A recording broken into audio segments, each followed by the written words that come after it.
বাংলাদেশের ভবিষ্যৎ রাজনীতির গতি প্রকৃতি নির্ধারণের ক্ষেত্রে একটা খুব গুরুত্বপূর্ণ ভূমিকা পালন করবে প্রধান উপদেষ্টা নিরপেক্ষ আচরণ করেন কিনা, তিনি সব দলের প্রতি সমান অ্যাটিটিউড দেখান কিনা, তিনি কোনো দলের প্রতি ফেভার দেখাচ্ছেন কিনা। এটা খুবই জরুরি ব্যাপার, কারণ সাম্প্রতিক সময়ে এনসিপির প্রতি প্রধান উপদেষ্টা যে অ্যাটিটিউড দেখাচ্ছেন সেটাকে জাস্ট নেহায়ত বায়াস আর মনেও হচ্ছে না, এটা তার চাইতে বেশি কিছু, এটা তার দল এরকম মনে হয়। আমি সরাসরি কথাটা বলেই ফেলছি ইদানিং। বিভিন্ন জায়গায় টিভি টক শোতে আমার ভিডিওতে অল্প অল্প করে কথাগুলো বলা হয়েছিল, কিন্তু আমার মনে হলো পুরো কনটেক্সটটা আমি একত্র করে একটা ভিডিও করি, আপনারা শুনুন। ভুল মনে হলে আপনাদের মতামত জানান, না শুনেই গালিগালাজ করতে পারেন, করুন, তাতেও সমস্যা নেই। যাই হোক, আমি যে কথাটা বলতে চাইছি সেটা নিয়ে একটু বিস্তারিত কথা বলি। আবারও বলছি, সাম্প্রতিক সময়ে প্রধান উপদেষ্টা যে ধরনের অ্যাটিটিউড দেখাচ্ছেন এনসিপির প্রতি, সেটা স্পষ্টতই মনে করিয়ে দেয় এটা তার দল, তার পরিকল্পনাতেই এ দলটা হচ্ছে। আমরা একটু পেছনে যাই, একদম পুরো কনটেক্সটগুলো যদি দেখি। প্রধান উপদেষ্টা দেশে আসলেন, তাকে বিমানবন্দরে অভ্যর্থনা জানানোর অনেকেই, এর মধ্যে ছাত্র নেতারা ছিলেন ওই সময়, যারা সামনের সারিতে থেকে নেতৃত্ব দিয়েছেন, যারা সামনে থেকেছেন তারা থাকবেন, এটা স্বাভাবিক। তাদেরকে নিয়ে তিনি একটা সংবাদ সম্মেলন করেন, কিছু বক্তব্য দেন, এভরিথিং ইজ ফাইন, এই পর্যন্ত ঠিক আছে। পরবর্তীতে তিনি নিয়মিতভাবে একটা কথা বলে গেছেন, সেটা হলো ছাত্ররাই তার নিয়োগকর্তা। শুরুতে একবার দুবার উচ্ছ্বাসের মতো হতে পারে, ঠিক আছে, যারা স্টুডেন্টস আছে তাদেরকে উনি বললেন, এক ধরনের নির্দোষ হিসাবে আমরা দেখার চেষ্টা করেছি, কিন্তু উনি এটা বলা থামালেন না, উনি এটা কন্টিনিউ করে গেলেন। এবং ছাত্র শব্দটা আমরা মাথায় রাখবো, মানে ছাত্র বলতে আমরা হাতে গোনা কিছু ছাত্রকে বুঝি যারা এখন এনসিপিতে আছে, এর বাইরে আর কেউ ছাত্র না, এই মুভমেন্টে আর কেউ ছাত্র না। এটা নিয়েও বিস্তারিত কথা বলতে চাই, যেখানে উনি গোড়াতেই প্রবলেম করেছেন। আমি মনে করি এখান থেকে বাংলাদেশের আসলে রাজনৈতিক দলগুলোর মধ্যে বা শক্তিগুলোর মধ্যে, তখন এনসিপি হয় নাই, কিন্তু তাদের দুটো সংগঠন তৈরি হয়ে গেছে, বৈষম্য বিরোধী ছাত্র আন্দোলন এবং জাতীয় নাগরিক কমিটি, এগুলোর মধ্যে সংঘাত শুরু হয়ে গেছে, কারণ প্রধান উপদেষ্টা নিজে ভয়ঙ্করভাবে এটাকে ক্রেডিট দিতে শুরু করেছিলেন এই মুষ্টিমেয় ছাত্রকে। প্রমাণ আছে, জাতিসংঘের সাধারণ পরিষদে তিনি গেলেন, গিয়ে সেখানে সেই ঘটনাটা খুবই আলোচিত, একটু পুরনো হয়েছে, তাই আমার মনে হয় সব একত্র করে আমরা কনটেক্সটগুলো মিলাই মুক্তার মালার মতো একটা মালা গেঁথে ফেলা যাবে মনে হয়। তিনি গেলেন এবং তিনি সেখানে যাওয়ার পর মাহফুজ আলমকে ব্রেইন বিহাইন্ড দ্য মুভমেন্ট এরকম একটা কথা বলে পরিচয় করিয়ে দেন, এবং এই কথাটা জনাব শফিকুল আলমের। আমি আগেও একদিন বলেছি, প্রেস সচিব শফিকুল আলম 9 আগস্ট বা 8 আগস্ট তাকে পুরোপুরি কৃতিত্ব দিয়েছেন এই ব্রেইন বিহাইন্ড দ্য মুভমেন্ট। এই ব্রেইন শব্দটা শফিকুল আলমের। শফিকুল আলম ওই তারিখে কিভাবে মনে করেন তিনি এই ব্রেইন, মানে একটা মাস্টার প্ল্যানে চলছিল এবং জনাব শফিকুল আলম এটার পার্ট ছিলেন। আমাদের এই কথাটা মনে রাখতে হবে। কিন্তু একই দিন তাকে আবার প্রধান ব্যক্তি বলে স্ট্যাটাস দিয়েছিলেন জনাব শফিকুল আলম। সুতরাং এই প্লট কিন্তু তৈরি হচ্ছিল, এই দলের প্লট, এবং mister Shafiqul Alam, press secretary, is very much a part of that, মনে রাখতে হবে। তো ডক্টর ইউনূস জনাব মাহফুজ আলমকে যখন এটা পরিচয় করিয়ে দিচ্ছেন, আমাদের বুঝতে অসুবিধা নেই নিশ্চয়। আমরা এরপরে এই শব্দটাকে সহজ করে মাস্টার মাইন্ড বলছি, ডক্টর ইউনূস কিন্তু মাস্টার মাইন্ড শব্দটা বলেনি, আমরা অনেকে জানি না। তো পরে যেটা হলো, যেহেতু আপনি কাউকে মাস্টার মাইন্ড সহজ ভাষাই বলি, তাহলে আর এত ব্রেইন বিহাইন্ড হ্যান্ড দরকার নেই। কাউকে মাস্টার মাইন্ড হতে হলে একটা মেটিকুলাসলি প্ল্যান্ড মুভমেন্ট লাগবে। ফলে উনি তাই বললেন যে এটা একটা মেটিকুলাসলি প্ল্যান্ড মুভমেন্ট, এবং সেটা প্রধান ব্যক্তি পেছন থেকে, আবার এটাও যোগ করেছিলেন মাহফুজ নাকি বিনয় করে এটা স্বীকার করে না, কিন্তু সেই মূল লোক পরিচয় করিয়ে দিলেন। তারপরে খেয়াল করি, ছাত্রদের মধ্যে একজনকে তিনি প্রধান পরিকল্পক হিসেবে সামনে আনলেন, এবং এটা মেটিকুলাসলি প্ল্যান্ড, তার মানে এই ছাত্ররাই একটা মুভমেন্ট মেটিকুলাসলি প্ল্যান করেছেন। আমরা খেয়াল করি ওই পর্যন্ত যদি হয়, তখন আমরা এগুলোকে এক ধরনের নির্দোষ উচ্ছ্বাস হিসেবে দেখছিলাম, কিন্তু আমি আজকের কনটেক্সটের সাথে যদি মেলাই, এগুলো প্রত্যেকটা পরিকল্পিত ছিল। জনাব শফিকুল আলম, ডক্টর ইউনূস সবাই মিলে এই ছাত্রদেরকে জনগণের সামনে বিরাট কিছু হিসাবে তারাই একমাত্র, মানে প্রধানও না, একমাত্র মানে মূল জায়গা, মূল ব্যক্তি হিসেবেই পরিচয় করিয়ে দিতে চাইলেন। অথচ যখন সময় কেটে যেতে থাকলো তখন কিন্তু তার এটা মনে থাকার যথেষ্ট কারণ ছিল, মনে হওয়ার যথেষ্ট কারণ ছিল, যদি তিনি সত্যি আগে স্লিপ করে বলে থাকেন যে আসলে স্টুডেন্টরাই সব স্টুডেন্ট না, স্টুডেন্ট শব্দটাও এরকম মনোলিথিক না, এই কয়জন না, বহু স্টুডেন্ট ছিল, পলিটিক্যালি ইনভলভ স্টুডেন্টস ছিল, ছাত্রদল, ছাত্র শিবির ছিল, আরও অন্যান্য সংগঠনের ছাত্ররা ছিল, কমিউনিস্ট পার্টিগুলো, বাম সংগঠনগুলোর ছাত্ররা ছিল, খুব সিরিয়াসলি মাঠে ছিল। কোনো রাজনৈতিক অ্যাফিলিয়েশন নেই এমন ছাত্ররা ছিল। বিশেষ করে আমি বলতে চাই প্রাইভেট ইউনিভার্সিটি স্টুডেন্টসের কথা। এই ছাত্ররা, যে ছাত্রদেরকে ডক্টর ইউনুস ছাত্রদের প্রতিনিধি মনে করেন, তারা পরিকল্পনা করে প্রাইভেট ইউনিভার্সিটি স্টুডেন্টদেরকে দূরে সরিয়ে দিয়েছিলেন। অথচ যখন পাবলিক ইউনিভার্সিটি খালি হয়ে যায়, ছুটি হয়ে যায়, তখন 17, 18, 19 এইরকম সময়গুলোতে কি অসাধারণ পারফর্ম করেছিলেন তারা, এবং তাদের পার্টিসিপেট করা আমাদের সোসাইটির upper middle class and rich পিপলকে ইনভলভ করেছে। খারাপ শোনালেও এই ক্লাসটা অনেক বেশি ম্যাটার করে দ্যান আদার্স। সো এই মুভমেন্টে এটা একটা বিরাট টার্নিং পয়েন্ট ছিল, কিন্তু তাদেরকে হারিয়ে দেওয়া হলো। ডক্টর ইউনূস ছাত্র বলতে এই ছাত্রদেরকে নিলেন, এবং আমরা ধাপে ধাপে বুঝবো এই ছাত্রদেরকে নিয়েই আসলে কোনো না কোনো পরিকল্পনা চলছিল। তাদেরকে সরকারে নেওয়া হলো। শুধু তাই না, বিভিন্ন মন্ত্রণালয়ে ফর্মালি ছাত্র প্রতিনিধি দেওয়া হয়েছে, যারা বসে বসে ওখানে যাচ্ছে তাই করেছে। সকল ক্ষমতা তো বটেই, নানান রকম দুর্নীতির সাথে জড়িয়ে পড়েছে। শুধু সেটা না, এর বাইরেও ইনফর্মালি বহু ছাত্র নানা রকম তদবির, টেন্ডারবাজি এগুলোতে জড়িয়েছেন, এবং তারা নানান জায়গায় ক্ষমতা দেখাতে শুরু করেছেন। তারা বিভিন্ন জায়গায় মব তৈরি করে করে নানান কিছু ভাঙচুর করতে পারছেন, ওই অফিস করলো, ওই অফিস বন্ধ করে এসব করতে পারছিলেন। কোথাও কোনো ঝামেলা হচ্ছে তারা গিয়ে হাজির হচ্ছিলেন। জনাব হাসনাত আবদুল্লাহ প্রায়ই, জনাব সার্জিস আলম প্রায়ই দৌড়ে, তখনও ইনফ্যাক্ট মানে এনসিপি হয়নি, তারা গিয়ে হাজির হতেন। তখন এই প্রশ্ন ক্রমাগত করে গেছে, তাদের অথরিটিটা কি যে তারা যান, কিন্তু গেছেন, এবং তারা একরকম সরকারের হয়ে বিভিন্ন জনের সাথে নেগোশিয়েট করতেন, প্রশ্রয় সরকারের, মানে সরকার তাদেরকে সামনে রাখতে চেয়েছে ক্রমাগত, এবং দেখাতে চেয়েছে ওদের অথরিটি আছে। তারা দল করলেন, এবং দল করার সময়ও অন্যায় ঘটনা ঘটেছে। আমি মনে করি নাহিদ ইসলাম রিজাইন করে যত দ্রুত দলে যোগ করেছেন, এতে খুব ক্লিয়ার যে উনি আসলে দলেই যেতেন, কিন্তু এর প্রায় শেষ সময় পর্যন্ত তিনি সরকারে ছিলেন, এবং বেরোনোর সময় প্রেস সেক্রেটারি ভবিষ্যৎ প্রধানমন্ত্রীকে দেখতে পাচ্ছেন বলে জানিয়েছেন। হ্যাঁ, আমাদের নিশ্চয়ই মনে আছে।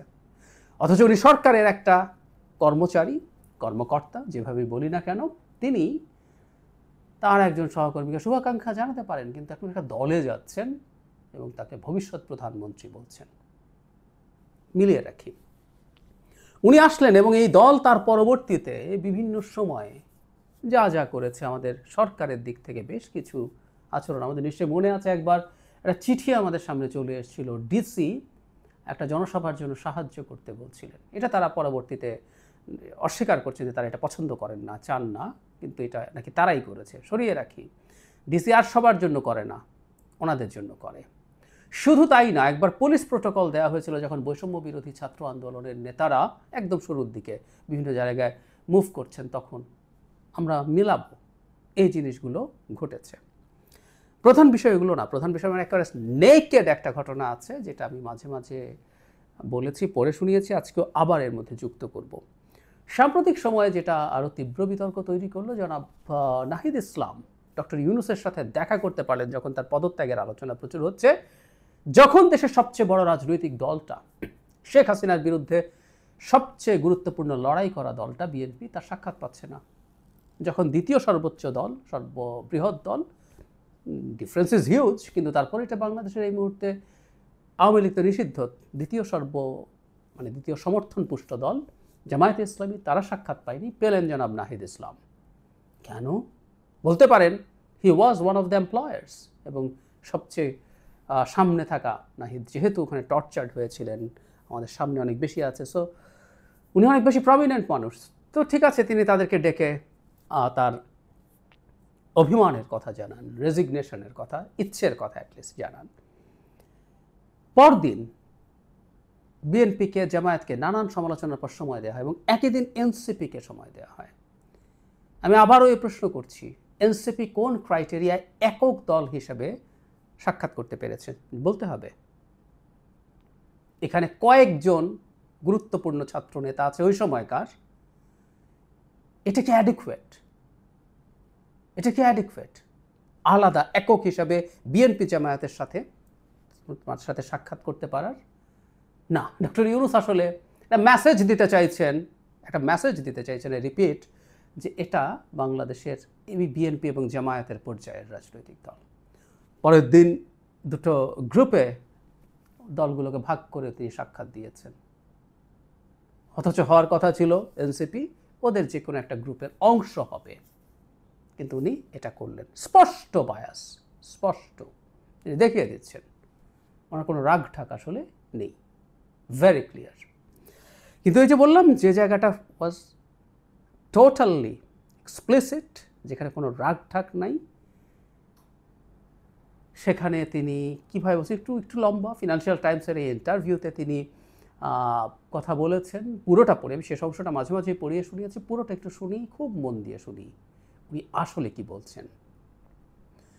ডক্টর ইউনূস বলেন, একটি সম্ভাবনা হলো ছাত্ররা নিজেরাই একটি দল গঠন করবে। শুরুতে যখন তারা উপদেষ্টা পরিষদ গঠন করেছে, তখন আমি 3জন ছাত্রকে আমার উপদেষ্টা পরিষদে নিয়েছিলাম। আমি বলেছিলাম তারা যদি দেশকে প্রাণ দিতে পারে তাহলে তারা উপদেষ্টা পরিষদে বসতে পারে এবং প্রাণ দেওয়ার জন্য কী করেছে সেই বিষয়ে সিদ্ধান্ত নিতে পারে, তারা ভালো কাজ করছে। এখন ছাত্ররা বলছে কেন নিজস্ব দল গঠন করা হচ্ছে না, তারা একটা সুযোগ নেবে। এই কথা উল্লেখ করে ডক্টর ইউনূস বলেন, তারা বলছে তাদের কোনো সুযোগ নেই, এমনকি সংসদে তাদের একটি আসনও থাকবে না। কেন? কারণ কেউ তাদেরকে চেনে না। এই প্রসঙ্গে ডক্টর ইউনূস আরও বলেন, আমি তাদের বললাম পুরো জাতি তাদেরকে চেনে, তারা যা করতে চায় সেই বিষয়ে তাদেরকে একটা সুযোগ দেই, সুতরাং তারা এটা করবে। ডক্টর ইউনূস বলেন, দল গঠনের প্রক্রিয়ার মধ্যে হয়তো তারা বিচ্ছিন্ন হয়ে পড়বে। এটা একটা বিপদ, কারণ রাজনীতি শুরু করলে সব ধরনের রাজনীতিবিদ তাদের সঙ্গে মিশে যাবে। তাই আমরা জানি না তারা আমাদের দেশে যে রাজনীতি তা থেকে নিজেদের দূরে রাখতে পারবে কি না। এ ধরনের সুযোগ আছে যা আমাদের নিতে হবে। তবে ছাত্ররা প্রস্তুত, তারা প্রচারণা চালাচ্ছে, তারা দেশ জুড়ে লোকজনকে সংগঠিত করছে। তারপরে বলছে আমরা মানে ইসলামিস্টদের কথা আসলো, তো উনি বলছেন ইসলামিস্টদের লক্ষণ দেখে। তারপরে যে জায়গাটা ছাত্রদের সম্পর্কে বলা, এই জায়গাটা আগেও পড়েছি, আবার পড়ি, এটাই সবচেয়ে আসল জায়গা। তারা এই পরিস্থিতির রাজনৈতিক দল গঠন করছে বা রাজনীতিতে যুক্ত হচ্ছে, এটা দরকার। কারণ রক্ত দিয়ে তারা যেগুলো অর্জন করেছে সেগুলো তারা রক্ষা করতে হবে। অন্যথায় সেই সব ব্যক্তি নিয়ে যাবে যারা বিগত প্রশাসন ও অন্যান্যদের মতো সব কিছুর পুনরাবৃত্তি করার সুযোগ খুঁজছে। এটাই বাংলাদেশে আমাদের রাজনৈতিক পরিবেশ। সুতরাং তারা এটা রক্ষা করার চেষ্টা করছে। আমি বলবো ছাত্রদের স্বচ্ছ অভিপ্রায় থাকবে। আমি এই জায়গাটা খুব মন দিয়ে আবারও শুনতে বলছি। তিনি বলছেন রক্ত দিয়ে তারা যেগুলো অর্জন করেছে সেগুলো তাদেরকে রক্ষা করতে হবে। মানে এটা একটা অত্যন্ত অসত্য বয়ান। ওনার মতো মানুষের এই অসত্য বয়ান দেওয়া উচিত না। রক্ত দিয়ে এই অর্জন এই ছাত্ররাই শুধু করেছে তা না। ওই যে বললাম, অরাজনৈতিক ছাত্র, রাজনৈতিক ছাত্র, সাধারণ মানুষ, রাজনৈতিক দল, ছাত্রদল না, বিএনপির বিভিন্ন অঙ্গ সংগঠন, জামায়াতের পার্টি, ইভেন বেশ কিছু এক্সট্রিমিস্ট ইসলামিস্ট লোকজন, পার্টি, সংগঠন এর মধ্যে ছিল। রক্ত সবাই দিয়েছে, রক্ত শুধু ছাত্ররা দেয় নেই, কিন্তু উনি এটাকে শুধু ছাত্রদের রক্ত দেওয়ার কথা বলছেন। আবার বলছেন তাদের রক্ত দিয়ে অর্জিত জিনিস তাদেরকেই রক্ষা করতে হবে, না হলে পরের ইঙ্গিতটা যেটা যে বললাম, তারা নিয়ে যাবে যারা প্রিভিয়াস সিস্টেম পুনরাবৃত্তি করার সুযোগ খুঁজছে। তার মানে না হলে তারা যদি এটা রক্ষা করতে না পারে, অপরাপর দল, এই মুহূর্তে তো আর আওয়ামী লীগ আসছে না, এই মুহূর্তে বিএনপি, জামাত সহ অন্যান্য যে রাজনৈতিক দলগুলো ক্রিয়াশীল ছিল, তারা এটা শেষ করে ফেলবে, ডক্টর ইউনূস বলছেন। এবং উনি মনে করছেন ছাত্ররা স্বচ্ছ থাকবে, ক্লিয়ারলি বলছেন। এরপর কি আর বলার বাকি থাকে? এই দলটা আসলে তার চেষ্টায়, তার ইচ্ছায়, টু সাম এক্সটেন্ট তার পরিকল্পনায় তৈরি হচ্ছে। এই হোসা আলোচনা আসতে পারে তিনি তার পরিকল্পনা, তার চিন্তায়, তার চেষ্টায় তৈরি হলে আদৌ কী হবে? তিনি নিজে দল তৈরি করার চেষ্টা করেছিলেন 11 সময়। অবশ্য তখন তো ক্ষমতায় ছিলেন না, তারপরও ক্ষমতায় তার ভাবাপন্ন মানুষরাই ছিলেন। উনি দল গঠন করতে গিয়ে ভালো কিছু করতে পারেননি। যাই হোক, সেটা ভিন্ন আলোচনা। সুতরাং এই যে এনসিপি দলটা আদতে তার দল, এটা এখন একেবারে প্রকাশ্য, এবং সর্বশেষ যে পরিস্থিতি তৈরি হলো তাতে এটা আরও ক্লিয়ার হয়ে গেছে। একদম পরিষ্কার হয়ে গেছে। জানি না হবে কিনা, কারণ আমরা এখন প্রধান উপদেষ্টাকে ভীষণ ইগোয়েস্টিক আচরণ করতে দেখি। তিনি জাপানে গিয়ে যে ভাষায় কথা বলেছেন, দেশে থাকতেও বলছিলেন, ওখানে গিয়েও বললেন, ইটস অ্যালার্মিং। কিন্তু আমি মনে করি বাংলাদেশে ভবিষ্যতে একটা পলিটিক্যাল সেটেলমেন্টের জন্য সবার আগে যেটা জরুরি সেটা হচ্ছে ডক্টর ইউনূসকে এই দলটার প্রতি বায়াসের অ্যাটিটিউড প্রকাশ্যে দেখানো বন্ধ করা, বা এমনও যাতে মনে না হয় সরকারের কেউ কোনো না কোনোভাবে তাদেরকে সমর্থন করছেন। দুজন ছাত্র উপদেষ্টা তো আছেই এই সরকারে, কিন্তু তিনি ব্যক্তিগতভাবে এটা করছেন। সবচেয়ে ভালো হতো এই দুজনকে আরও আগে বের করে দিলে সরকার থেকে, কিন্তু এটা করবেন না। কিন্তু এখন তিনি নিজে বায়াস দেখাচ্ছেন। বহু ক্ষেত্রেই আমরা দেখব যে রীতিমতো মাঝে মাঝে একটু বিরোধিতার নাটক এনসিপি করে, কিন্তু সরকারের পক্ষে ভীষণ শক্তভাবে তারা রাস্তায় নামে, সাইবার মাঠে নামে, ডিজিটালি নামে, সবই করে। So it's very clear now it is. আমাদের খুব বড় সংকট হবে আসলে ডক্টর ইউনূসের এই বায়াস দেখা। প্রায় বলছি এটা, একটা পরিবারেও বাবা যদি কোনো সন্তানের প্রতি তার বেশি ভালোবাসা ভিজিবল করে তোলেন, সেটাই সংসারেই অশান্তি তৈরি করে। আর বাংলাদেশ এখন অত্যন্ত টার্বিউলেন্ট একটা টাইমে, টার্বিউলেন্ট একটা পলিটিক্যাল স্ফিয়ারের মধ্যে আছে, সেখানে এটা ভীষণ অন্যায়। ডক্টর ইউনূস যদি দেশের ভালো চান, তাকে বেরিয়ে আসতেই হবে এই ধরনের আচরণ থেকে।